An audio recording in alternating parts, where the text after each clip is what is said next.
काशी मुख्य रूप से जो प्रकाशित हो वो काशी है। तो किससे प्रकाशित हो? वरुणा और अस्सी के मध्य जो बसा शहर है, शास्त्रीय परिधि का जो शहर है, उसको कहते हैं वाराणसी।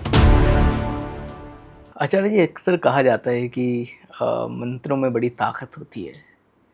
हम कभी घर से निकलते हैं तो कहा जाता है कि ये बात बोलकर निकलें, मंत्र पढ़कर अगर हम निकलें तो हमारे जिस कार्य के लिए हम निकल रहे हैं वो कार्य सिद्ध हो जाता है, वो कार्य हमारा बन जाता है, सफल हो जाता है।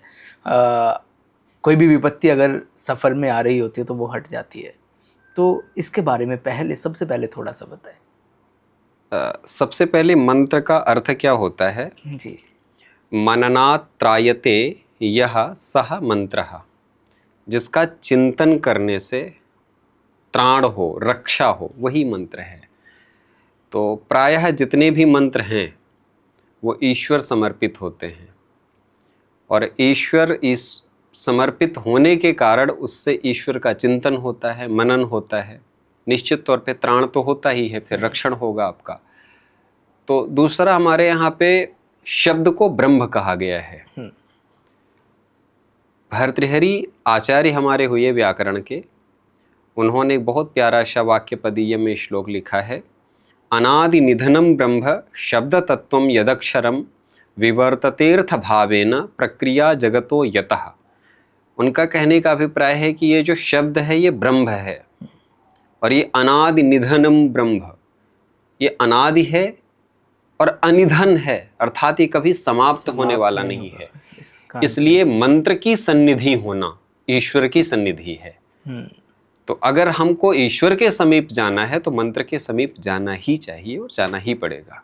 तो इसलिए मंत्र बहुत ही प्रभावी होते हैं, बड़े सामर्थ्यवान होते हैं, और मंत्रों की शक्ति सब कोई जानता है, और मंत्र के अधीन ईश्वर होता है। इसीलिए कहा जाता है कि ईश्वरः मंत्राधीनः, ईश्वर जो है मंत्र के अधीन है। यानी अक्सर ये भी कहा जाता है ना कि आप घर से निकलते हैं तो ये मंत्र आप पढ़ लीजिए, कोई भी हमारे जीवन में उच्चारण आप कर लीजिए। मुझे क्या लगता है कि आपने अगर कोई एक मंत्र चुन लिया जीवन में, कोई भी, प्रायः लोग कोई भी अपने कोई मंत्र हो या नाम हो, ईश्वर का कोई नाम हो या कोई मंत्र हो, नाम भी मंत्र हो जाता है। आप उसको उच्चारण कर लीजिए, सारी की सारी रक्षा वो करेगा आपको। महात्मा गांधी जी प्रायः जब यात्रा करते थे तो वो प्रायः कहा करते थे कि मेरे पास एक महामंत्र है, वो है राम नाम। और गोस्वामी तुलसीदास जी ने बड़ा प्यारा विनय पत्रिका में कहा है कि राम जपु राम जपु राम जपु बावरे घोर निधि। ये संसार जो है ये घोर भवनिधि है, इससे तरने का सहारा एकमात्र राम नाम है। तो सबने अपनी अपनी दृष्टि से नाम को, नाम प्रताप को उजागर किया है। तो कोई भी नाम हो या मंत्र हो, आप उसका स्मरण करें, ईश्वर समर्पित हो, बस वो आपके लिए उपयोगी है। अब जरूरी नहीं है कि आप घर से निकल रहे हैं तो उसके लिए अलग से मंत्र है, घर में प्रवेश कर रहे हैं अलग है। अक्सर ये कहा जाता है ना कि अगर आप यही एक विशेष मंत्र आप ऐसा नहीं है, वैसा कोई प्रक्रिया नहीं है। काशी, ये बात मेरे जहन में अब से नहीं थी, काफ़ी वक्त से थी, तब से मैं काशी को पढ़ता आ रहा हूँ या सुनता आ रहा हूँ। काशी को 3 नाम मतलब दिए गए हैं, काशी, बनारस और वाराणसी। तो इन तीनों का एक बार बताइए, क्या इन तीनों में फ़र्क है, क्या अंतर है, और तीनों की मतलब कैसे तीनों रखे गए काशी के लिए? सबसे पहले तो काशी का एक और नाम है आनंदवन। और ये नाम कभी नहीं सुना। एक चौथा एक और नाम है 5वां, उसको बोलते अविमुक्त क्षेत्र। तो ये 5, और फिर इसके बाद और तो उसके लिए महाश्मशान बोला जाता है।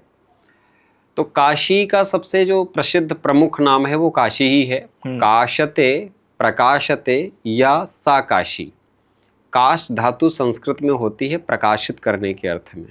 आप जब शब्द पढ़ते प्रकाश, प्रकाश में प्र हटा दीजिए तो काश बचता है केवल, माने जो ये प्र लग जाने से प्रकृष्ट रूप से अच्छे तरीके से प्रकाशित होने वाला।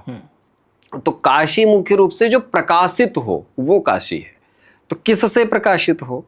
तो ज्ञानात् काशते यासा काशी, जो ज्ञान से प्रकाशित हो रही है वो काशी है। त्यागात् प्रकाशते यासा काशी, जो त्याग से प्रकाशित हो रही है वो काशी है। तो ज्ञानात् त्यागात् प्रकाशते काशते या सा काशी। तो जो ज्ञान से प्रकाशित हो, त्याग से प्रकाशित हो, वो काशी है। तो एक तो ये काशी हो गई, काशी महाजनपद रहा, उसका अपना इतिहास है, पूरी उसकी अपनी प्रक्रिया है। और दूसरी बात ये आती है कि काशी का राजनैतिक अपना स्वरूप दूसरा है। अब वाराणसी है, वरुणा और असी, ये दो नदियां हैं काशी में। वरुणा और असी जो है, असी का नाम बड़ा अजीब लगता होगा, ये कैसा नाम है? अस्सी वाला असी नहीं है। अक्सर बनारस में जब लोग जाते हैं तो 80 का मतलब समझ लेते हैं, माने 80 माने घाट जो है उनकी वजह से, उस संख्या से रिलेट करते हैं। वो संख्या नहीं है, वो 80 का मतलब होता है तलवार संस्कृत में। माता दुर्गा ने शुंभ निशुंभ का वध करने के बाद अपनी तलवार धुलना चाहा, तो उसके लिए एक नदी को उन्होंने प्रकट किया, एक धारा को प्रकट किया। तो तलवार से प्रहार किया तो जो धारा प्रकट हुई, उस धारा का नाम है असी। वो प्रवेश करती है यहाँ पे काशी में। और दूसरी नदी है वरुणा। वरुणा और असी के मध्य जो बसा शहर है, शास्त्रीय परिधि का जो शहर है, उसको कहते हैं वाराणसी। इसी तरह की और शॉर्ट क्लिप देखने के लिए चैनल अभी सब्सक्राइब करें।